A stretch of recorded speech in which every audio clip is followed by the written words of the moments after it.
What I'd like to do this afternoon is to give each panelist a chance to talk a bit about their industry, their model, the way they have developed, way of working, and then we can have a bit more wide-ranging discussion with the audience about questions and how that might look for the future. Whereas we're still subject to the same forces, but what we're able to do is we are able to show a dynamism and a flexibility, perhaps because of our size, but more because of our model of ownership, which makes us a wee bit more responsive to those sort of dynamics. We're not looking to make massive amounts sure that the content that we're providing is relevant to its local readership. Far too many of the big publishers who have local responsibilities because they own local titles have kind of forgotten that local aspect of what their newspapers do. It's full of generic content which isn't very well thought through, isn't very well thought out. We have people who are employed locally, and it's important because it gives them that grounding of what it means to be a local newspaper. It's the focal point, it's the voice of its community, it reflects its hopes and its fears.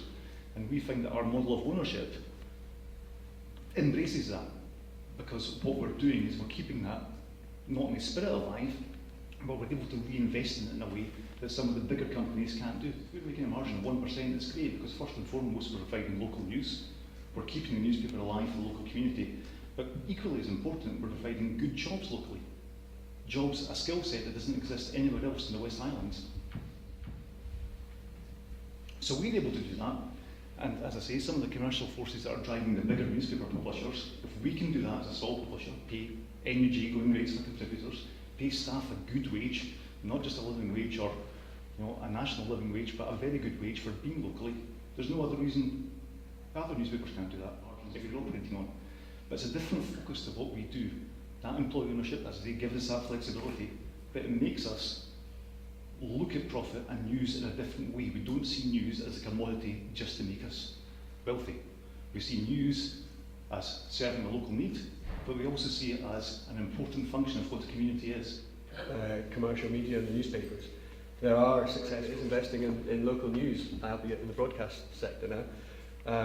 We have, when you look at the top apps which are made in Scotland in terms of digital, in terms of digital, the digital future and what have you, we have two of the apps of the top 5 which are made in Scotland across any sector are produced by STV. That's the STV Player app and the STV News app. So there is a success story out there to be told about commercial media. And when I talk about the ferret, in some ways, I think the first point I would make is that I think it's good to embrace a rich landscape of all kinds of business models. I don't think there's one business model which is going to fit all circumstances. So, but turning to the ferret, it is obviously very new. We founded it, it's only approximately 18 months old since we incorporated it as a multi-stakeholder cooperative. So it's slightly different to the West Highland Free Press in that we also have places for subscribers reserved on the board. There are two kinds of members. There are journalist members and there are reader members. So when you subscribe to the ferret, you actually become a co-owner of the business as well. Society, then it's going to require public funding. It's going to require the support of society as a whole in order to have a democratic media. And that's why I think Professor McChesney's idea of a citizens' news voucher is so interesting and is something that I think must be put onto the agenda for discussion of the crisis in the Scottish media as well. And I'll just finish by reiterating the question that I made earlier to the Minister. She talked about state aid disrupting economic models. We have clearly an economic model that is not only failing to provide journalism, but is actively misinforming the population and is actively contributing towards damaging effects for a democratic society. So I think it's absolutely necessary that on a large scale, beyond just individual initiatives, as a whole society, we start looking at what will be necessary to create a democratic media and a democratic society. About 4 main areas: who we are, our ownership and financial model, our editorial focus, and our future. So Common Space was founded out of the independence referendum, and it was founded but remains editorially independent from Commonweal, which was a campaigning think tank organisation. After the referendum, we quickly gained around 1,500 monthly reoccurring donors who all were in essence subscribing to the organisation and to fund journalism. and to fund 4 paid journalism posts, 1 editor and 3 staff, which is the structure we've maintained since. It's led by Angela Haggerty, who's been the editor since the beginning.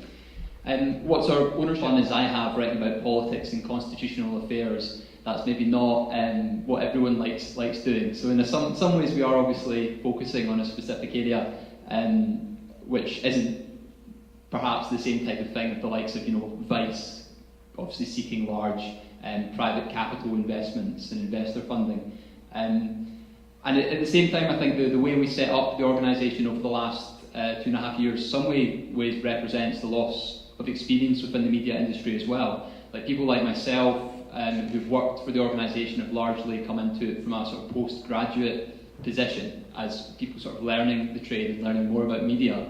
And it's important to be honest about the limitations that's come about through Common Space. Has been given having a different type of platform that's given opportunities to different types of voices to emerge. There's people like Kirsty Strickland, James McCann, Liam O'Hare, that started doing work, either journalism or opinion writing for us, who then have gone on and are writing for various other Scottish newspapers. That's something that we celebrate. And we've also given support to lots of young students from colleges and universities who've come to us asking for short placements or training in specific areas, which has also been a positive contribution that we've been able to make. And finally, as Jack set out, our experience also represents how fragile all media remains. As an alternative media organisation, we've managed to find a sustainable niche to continue for 2.5 years, but there's no guarantee that will continue years into the future. Like all media organisations, we are basically dependent on future financial climate and the future contribution of people, whether they decide to continue supporting us. We've seen other groups similar to ourselves set up and then fail in the last couple of years, which reinforces that point. And I think finance and the future financial sustainability of the project remains the #1 challenge. Good for the voices that we don't hear very often in our society, or is it actually people who are just actually talking the loudest and saying things that others want to hear as well? A mixture. Obviously, is that something that you think leads them to trust you more or less? Invest in building the capacity of our members, who are obviously also our owners as well. That's one of the reasons that we produce quarterly transparency reports, and they have the numbers in it. They say how much money we got in each month from subscriptions. They say how many members that we've got. They report back on the fixed costs of the business, which we obviously keep down as much as possible, so that we can spend as much as we can on journalism. They report on how much the directors get paid. They report on how much we spent on freelancers. And there's something quite interesting, because when we launched the first few of those transparency reports, we only emailed to our subscribers.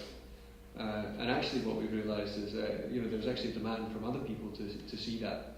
And now what we find is that we actually recruit more subscribers because people, when we publish that transparency report in public, because people do want to see that kind of openness, and they want to see how their subscriptions are spent, and it encourages more people to buy into it. So, on one sense, if your product is right, the thing which can give you, if you like, your unique selling point is that not only is we believe we're doing really good journalism, but we also are clear and honest and open with people about where their money goes. From our point of view, the West Ham Free Press, it's quite reassuring in a way that our readers, they are aware we're an employee-owned company, but that's, as Ali says, a means to an end. Our ownership allows the paper to exist. What's more important to our readers is the newspaper represents their community. It covers the local issues that readers want to cover, because there's absolutely no doubt about it when it comes to it. Following up with advertisers or people cancelling their subscriptions, our model of ownership makes no difference to them whatsoever. And that's quite reassuring as a newspaper, because essentially that's what a newspaper should be about.